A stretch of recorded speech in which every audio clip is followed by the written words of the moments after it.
আসসালামু আলাইকুম রহমতুল্লাহি ওবরকাতুহু। সম্মানিত দর্শক, ডক্টর মোহাম্মদ ইউনূসের ধর্ম এবং কর্ম নিয়ে বেশ বিতর্ক হচ্ছে। তিনি কি ইসলাম ধর্মে এখনো পর্যন্ত আছেন? তিনি কি এই ধর্ম ত্যাগ করেছেন? আর যদি ত্যাগ করে থাকেন তাহলে তার অবস্থান কি? তিনি কি মুরদাত, নাকি মুসলিম, নাকি খ্রিস্টান? এই বিষয়গুলো নিয়ে সবেমাত্র আলোচনা শুরু হয়েছে এবং এই আলোচনা থামবে না। এর কারণ হলো আমাদের দেশের যে মানুষ, আমাদের যে স্বাভাবিক চরিত্র, আমরা যে কোনো নেতিবাচক বিষয় নিয়ে আনন্দ উল্লাস এবং গল্পগুজব আমরা করতে পছন্দ করি এবং আমাদের মধ্যে অন্যের যে ত্রুটি ধরা এবং অন্যকে বনসাই বানানো, বড় একটা বটবৃক্ষকে ছোট বানানোর যে প্রবৃত্তি, এইরকম চরিত্র আমার জানা মতে অন্য কোনো জাতিগোষ্ঠীর মধ্যে নেই।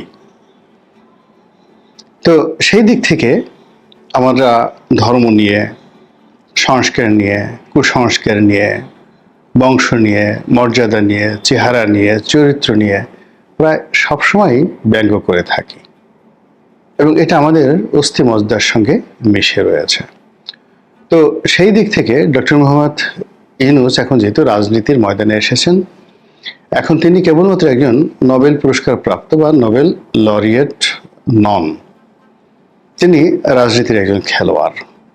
ফলে বাংলাদেশের অন্য সকল রাজনীতিবিদ যারা রয়েছেন তাদেরকে নিয়ে যে সকল কুৎসা রটনা করার চেষ্টা করছে, যেমন বঙ্গবন্ধু সম্পর্কে তার প্রতিপক্ষরা বলেন, ঠিক আছে ভালো, তার দাদার নাম কি অমুক, তো তার নানার নাম কি, নানার বাড়ি কোথায়, ইত্যাদি নানা রকম কথাবার্তা। তারপর তার বিশাল রাজনৈতিক যে হিমালয় সমূহ, হিমালয়ের মতো তার যে আভিজাত্য, হিমালয়ের মতো তার যে বিশালত্ব, তার গাম্ভীর্য, ওটাকে নিচে নামাতে নামাতে নামাতে তাকে একটা গুন্ডা, সরওয়ার্দী, হোসেন শহীদ সরওয়ার্দীর একজন বডিগার্ড, এই হিসেবেও আমাদের এই সমাজ এখন ব্র্যান্ডিং করা হচ্ছে। শহীদ প্রেসিডেন্ট জিয়াউর রহমান সাহেব সম্পর্কেও অনেক কথা আওয়ামী লীগের লোকজন বলেছেন, এখনো বলেন, বিএনপি বিরোধীরা বলেন। আর যেহেতু এখন বিএনপির খুব জোয়ার, এজন্য বেগম খালেদা জিয়া বা শহীদ প্রেসিডেন্ট জিয়াউর রহমান কিংবা তারেক রহমান সাহেবকে নিয়ে মানুষ তার জবানকে সংযত করেছে। এর কারণ হলো আমরা সবসময় শক্তের ভক্ত, নরমের জম। কিন্তু যখন তারা ব্যাকফুটেজে ছিলেন, তখন শহীদ প্রেসিডেন্ট জিয়াউর রহমানকে তিনি মুক্তিযোদ্ধা নন, তিনি খুনি, আরো অনেক কিছু ব্যক্তিগত আরো নানা রকম কথাবার্তা, এগুলো মানে বলাটাই আসলে গুনার কাজ। আর বেগম জিয়াকে নিয়ে তো যে সকল গীত রচনা হয়েছে প্রতিপক্ষের লোকদের দ্বারা, যে সকল সঙ্গীত রচনা হয়েছে, যে সকল কুৎসা রচনা হয়েছে, এটি বাংলাদেশের নারী রাজনীতিবিদদের মধ্যে অন্য কারোর জীবনে এরকম দুর্ভাগ্য আসেনি যেটি বেগম জিয়াকে নিয়ে হয়েছে। কিন্তু তিনি সব কিছুর বিপরীতে নীরব থেকেছেন, নিশ্চুপ থেকেছেন এবং কোনো প্রতিক্রিয়া দেখাননি। একইভাবে তারেক রহমান সাহেব সম্পর্কে এহেন কোনো বদনাম নেই, 2001 থেকে আজ অবধি এহেন কোনো বদনাম নেই তার বিরুদ্ধে করা হয়নি, এখনো করা হচ্ছে। তো এভাবে সজীব ওয়াজেদ জয়, এভাবে পুতুল, এভাবে এরশাদ সাহেব থেকে শুরু করে যারাই রাজনীতিতে এসেছেন, তাদের ক্যারেক্টার অ্যাসাসিনেশন করাটা আমাদের একটা স্টাইলে পরিণত হয়েছে। তো সেই স্টাইল থেকে তো ডক্টর মোহাম্মদ ইউনূস বাদ যাবেন না, এটাই স্বাভাবিক। ফলে বিতর্ক শুরু হয়ে গেছে। এবং সে বিতর্ক কি, যে এ কেমন মানুষ, সে আমেরিকাতে গিয়ে এক ভদ্র মহিলাকে বিয়ে করলেন, তাও আবার একজন খ্রিস্টান মহিলা, এবং তাও আবার যেন তেন খ্রিস্টান না, অর্থোডক্স খ্রিস্টান। মানে আমাদের দেশে যেমন জঙ্গি বলা হয় মুসলিমদেরকে, উগ্রবাদী মুসলিম, তো সেইভাবে অর্থোডক্স খ্রিস্টান মানে উগ্র জঙ্গি খ্রিস্টান। রোমান ক্যাথলিক, প্রোটেস্টান্ট, এর বাইরে আর একটা গ্রুপ রয়েছে অর্থোডক্স। তো যারা যুদ্ধ করে, মারামারি করে, বোমাবাজি করে, মানে একেবারে বিন লাদেনের বাপের চরিত্র যাদের, বিন লাদেনকে যদি আপনি সন্ত্রাসী ধরেন, তালেবানদেরকে যদি আপনি সন্ত্রাসী ধরেন, তো তাদের মাস্টার মাইন্ড হিসেবে যাদেরকে ধরা হয় তারা হলো অর্থোডক্স খ্রিস্টান। এখন বলা হচ্ছে যে এইরকম একটা কট্টরপন্থী অর্থোডক্স খ্রিস্টান পরিবারের এক মহিলাকে তিনি বিয়ে করেছেন। এখন সেই বইয়ের রং কি কালো না সাদা, এটা নিয়ে কিন্তু মানুষ জানতে চাচ্ছে, বিকজ মানুষের ভীষণ কিউরিয়াস। বিয়ের কথা শুনলে, প্রেমের কথা শুনলে, সেটা 80 বছর হোক 90 বছর হোক, মানুষ ফিক করে হেসে দেয়, একটু উকিঝুঁকি মারে যে আসলে বাংলাদেশে একটা মানুষ আমেরিকাতে গিয়ে বিয়ে করলেন, তিনি কি সাদা চামড়ার মহিলাকে বিয়ে করলেন না কালো চামড়ার মেয়েকে বিয়ে করলেন। এরপরে খ্রিস্টান, অর্থোডক্স খ্রিস্টান। তো এখন আমাদের দেশে যাওয়া হয় সেটা হলো যদি কোনো মুসলিম ছেলে কোনো হিন্দু মেয়েকে বিয়ে করে, অন্য ধর্মাবলম্বীকে বিয়ে করে, সে ধর্মান্তরিত করে নেয়। এখন ডক্টর মোহাম্মদ ইউনূস সেখানে গিয়ে তিনি কি সেই ভদ্র মহিলাকে অর্থোডক্স খ্রিস্টান হিসেবে যাকে ট্যাগ দেওয়া হয়েছে তাকে ইসলাম ধর্মে দীক্ষিত করেছিলেন? যদি করে থাকেন তাহলে তো বিশাল ব্যাপার। তিনি তো জান্নাতের টিকিট একেবারে কেটেই ফেলেছেন, এবং সাক্ষাৎ অলি আল্লাহ যে কর্ম, সুরত, অভিব্যক্তি, সেটা তার মধ্যে চলে আসবে। কিন্তু সে কথা কেউ বলছে না। তার পক্ষে যারা হুজুরা রয়েছেন তারা তো এই প্রচারটা করতে পারতেন যে না, তিনি খ্রিস্টান বিয়ে করেছেন, তারা আহলে যাকে বলা হয় কিতাব। তো আহলে কিতাবদেরকে বিয়ে করা বৈধ, খ্রিস্টানদেরকে বিয়ে করা বৈধ। আর 2 নম্বর হলো যে তিনি সেই খ্রিস্টান থেকে তাকে মুসলমান বানিয়েছিলেন। এটা সত্য সোনার ঘটনা, এটা কে কি প্রমাণ করতে যায়। কিন্তু এরকম একটা প্রচারণা তো ডক্টর মোহাম্মদ ইউনূসের যারা ভক্ত তারা বলতেই পারতেন যে না, তিনি এই কাজগুলো করেছিলেন। তো সেটা না করে তারা চুপচাপ বসে আছে। আর তার যারা বিরোধী পক্ষ তারা বলার চেষ্টা করেছেন যে না, তিনি এই ভদ্র মহিলাকে ধর্মান্তরিত না করে তিনিই বরং ধর্মান্তরিত হয়েছেন। যে কোনো মানে এটা কি বলবেন আপনি, মানুষের যে চিন্তা চেতনা। যা হোক, এখন সেটি নিয়ে খুব কথাবার্তা হচ্ছে। কথাবার্তা হওয়ার পরে পরবর্তীতে আবার সেই ভদ্র মহিলার সঙ্গে তার ডিভোর্স হয়ে গেছে। এখন মানুষের প্রশ্ন, সেই ভদ্র মহিলা কোথায় আছেন? বেঁচে আছেন না মারা গেছেন? তো তাদের যে ডিভোর্স হলো, ডিভোর্স হওয়ার পর এখন ডক্টর মোহাম্মদ ইউনূসের অবস্থান কি? অর্থাৎ বিয়ের সময় তিনি যদি খ্রিস্টান হয়ে থাকেন, তাহলে ডিভোর্স হওয়ার পর তিনি কি এখনো খ্রিস্টান রয়ে গেছেন নাকি মুসলমান ধর্মে ফিরে এসেছেন? তো এই যে নোংরা বিষয়গুলো, এই নোংরা বিষয়গুলো নিয়ে কিন্তু এখন ভীষণ রকম আলোচনা হচ্ছে এবং দুর্গন্ধ ছড়াচ্ছে।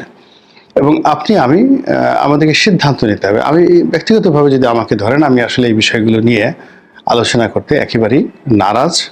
এবং প্রত্যেকটি মানুষের একটা ব্যক্তিগত জীবন থাকা উচিত, এবং ব্যক্তিগত জীবনের গোপনীয়তা রক্ষা করা আমাদের সকলের পবিত্র দায়িত্ব। কিন্তু সেই কাজগুলো এখন যেহেতু বাংলাদেশে হয়ে গেছে, এটা প্রচার হয়ে গেছে, ভীষণ রকম প্রচার হয়ে গেছে, কাজেই এটি নিয়ে আলোচনা না করে পারলাম না। এবং আপনি জানেন যে এটি নিয়ে অনেক দিন আলোচনা হচ্ছে। এখন এই ইউটিউবারদের মধ্যে সম্ভবত আমি একেবারে সর্বশেষ ব্যক্তি যিনি এটি নিয়ে আলোচনা শুরু করলাম। তারপর অনেকে বলার চেষ্টা করছেন যে এটা কি ধরনের নিষ্ঠুরতা। তিনি আমেরিকাতে গেলেন এবং তখন যে ভদ্রমহিলাকে বিয়ে করেছিলেন তখন তো আসলে ডক্টর মোহাম্মদ ইউনূসের অবস্থা ভালো ছিল না। তো তিনি যদি বিয়ে করে থাকেন, নিঃসন্দেহে সেই মহিলা তাকে সহযোগিতা করেছে আমেরিকাতে থাকার ব্যাপারে, আমেরিকাতে পড়ার ব্যাপারে। এমনকি যদি পকেট খরচা দিয়ে থাকেন কিংবা ডক্টর মোহাম্মদ ইউনূসকে সহযোগিতা করে থাকেন অর্থনৈতিকভাবে, তো সেই ভদ্রমহিলাকে তো এইভাবে আসলে তালাক দেওয়াটা তার ঠিক হয়নি। এ তো নিষ্ঠুর একজন মানুষ। তারপরে বলার চেষ্টা করছেন যে সেই ঘরে একটা বাচ্চা রয়েছেন, মনিকা ইউনূস।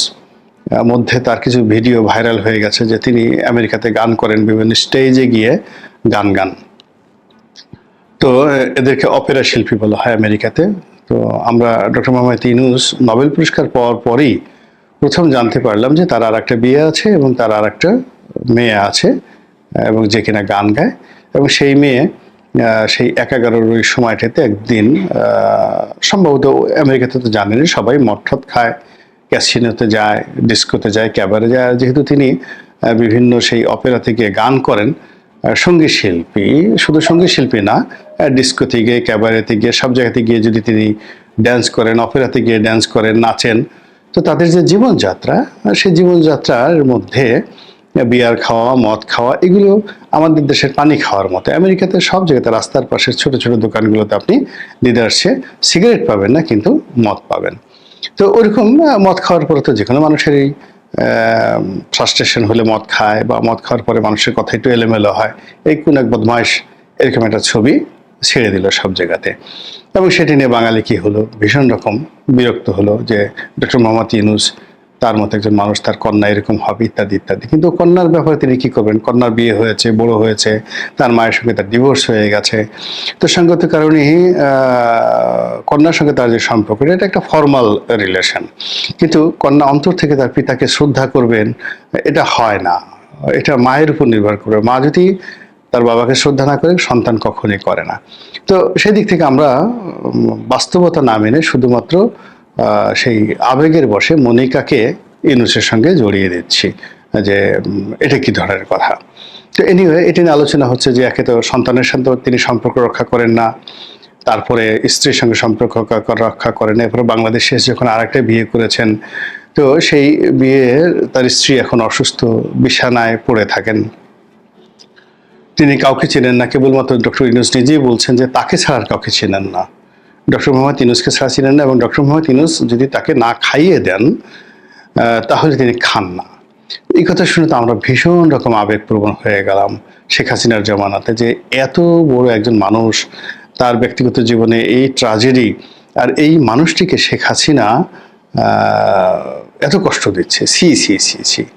কিন্তু ডক্টর মোহাম্মদ ইউনূস যখনই রাজনীতির সঙ্গে জড়িত হয়ে গেলেন, তখন তার এই যে দ্বিতীয় বিয়ে নিয়েও আলোচনা হচ্ছে, যে তার এই ঘরে একটা মাত্র মেয়ে আছেন, তো সেই মেয়ের এখন কোথায় পড়ছেন, তার বিয়ে থা হয়েছে কিনা, তো তার ক্যারিয়ার কি, তিনি কি সকল সম্পত্তির মালিক, এগুলো নিয়ে পাবলিক আলোচনা করে, ভীষণ রকমভাবে আলোচনা করে।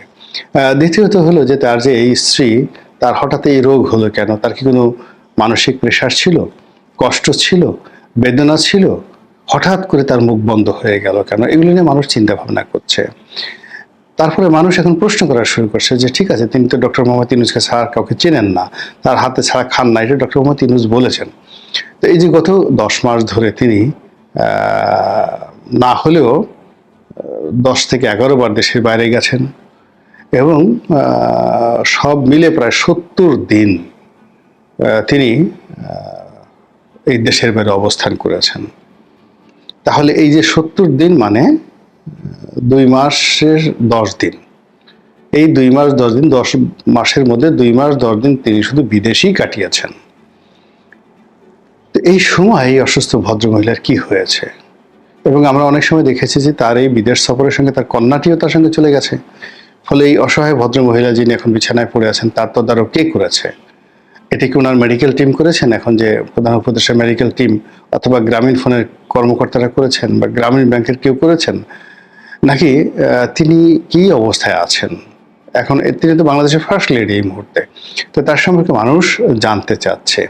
তো সব মিলিয়ে রাজনীতি একটা মানুষকে কোন পর্যায়ে নিয়ে যায়, এবং রাজনীতিবিদদের যে ব্যক্তিগত জীবন থাকে না, এবং এটা নিয়ে যে কিভাবে ওলট পালট হয়, এমনকি তাদের বেডরুমের দৃশ্যগুলো কিভাবে জনসম্মুখে চলে আসে, সেটা Bill Clinton versus Monica Lewinsky, অথবা John F Kennedy, Marilyn Monroe, তাদের মধ্যে যে একেবারে বেডরুমের দৃশ্য, সেটা কি করে পার্লামেন্টে উঠে গিয়েছিল, সেটা আমরা দেখেছি। তো কাজেই ডক্টর মোহাম্মদ ইউনূস যেখানে পা দিয়েছেন, এবং তাকে নিয়ে এই ইদানিংকালে যা কিছু হচ্ছে, এটি বন্ধ হবে না, এটি চলতে থাকবে, এবং এটাকে উনি অন্য সব কিছুর মতো হাসি মুখে যে বরণ করে নেবেন বা অ্যাভয়েড করবেন, তা হবে না। এই বিষয়গুলো তাকে রেসপন্ড করতে হবে।